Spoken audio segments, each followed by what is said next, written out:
નમસ્કાર. રાજકોટમાં ભર શિયાળામાં પાણી કાપને લઈને લોકોમાં ભારે રોષ ફાટી નીકળ્યો.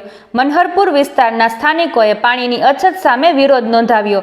મહિલાઓનો આક્ષેપ છે કે પાણી જેવી જીવન જરૂરી સુવિધામાં વારંવાર કાપ મૂકતા ભારે મુશ્કેલી ઊભી થઈ રહી છે. પ્રસંગો અને મહેમાનગતિ વચ્ચે બહારથી પાણી ખરીદવાની ફરજ પડી રહી હોવાનું પણ જણાવ્યું. કોર્પોરેશનને અનેક રજૂઆતો કરવા છતાં સમસ્યાનો ઉકેલ ન આવતા સ્થાનિકોમાં અસંતોષ વધ્યો. સમયસર અને શુદ્ધ પાણી પુરવઠો કરવાની સ્થાનિકોની માંગ. વધુ સમાચાર માટે જોડાયેલા રહો આરપી ગુજરાત ન્યૂઝ રાજકોટ. મારું નામ સનીભાઈ અરખાણી છે.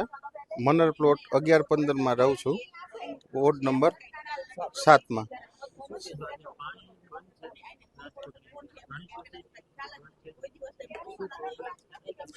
સાહેબ, આશરે 5 થી 7 વર્ષ દરમિયાન અમારે પાણીની કટોતી ઉનાળામાં તો હતી જ, પણ આ વર્ષ દરમિયાન શિયાળામાં પણ પાણીની તકલીફો પડી છે.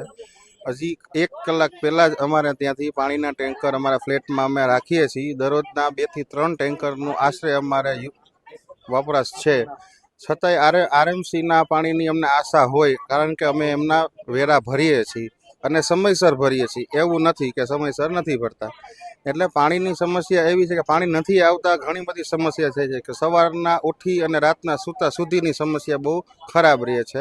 તો તંત્રને વિનંતી કે પાણી સમયસર આપો અને પૂરતું આપો, તો અમને તકલીફ પડે નહીં. હા, અમે રજૂઆત કરી છે. અમે પર્સનલી કરેલી છે, અમે સાથે ફ્લેટમાં રહીએ છીએ એમને કરેલી છે, અમારી આજુબાજુના આડોશ પાડોશમાંથી કરેલી છે. અને તંત્રમાંથી એમ જવાબ આવે છે કે અમે જોઈ લેશું, અમે આવી જશું. જ્યારે ત્યાંથી તંત્રમાંથી સાહેબો આવે છે ત્યારે પાણી આવે છે, પછી અમારે એ લોકો 2 થી 4 દિવસની અંદર સરસ ફોર્સ આવી જાય છે, વાંધો નથી. પણ પછી પાછળના જે સમય દરમિયાનમાં પાણી પાછું હતું એ ન્યાત થાય છે.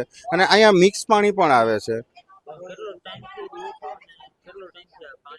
સાહેબ, આ વિસ્તારમાં હું આશરે 9 વર્ષથી રહું છું, પણ 7-8 વર્ષથી તો અમારા પાણીનો પ્રશ્ન રહે જ છે.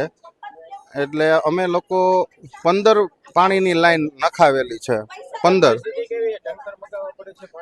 જી સાહેબ, અમારે દરરોજના આશરેના 2 થી 3 ટેન્કર મંગાવવા પડે છે. સવારના હોય છે, બપોર દરમિયાન હોય છે અને સાંજ દરમિયાન હોય છે. સાહેબ, અમારી માંગ એટલી જ છે કે આરએમસી અમને સમયસર જે એમનો ટાઈમ હશે એના પ્રમાણે અમને પ્રોપર સારું અને સ્વસ્થ પાણી આપે તો અમારી તંદુરસ્તી એમના હાથમાં જ છે. તો અમારી સેહત રાજકોટવાસીઓનું એક જ અમારી અપીલ છે કે અમને પાણી સારું અને વધારે આપે તો અમને વાંધો ન આવે.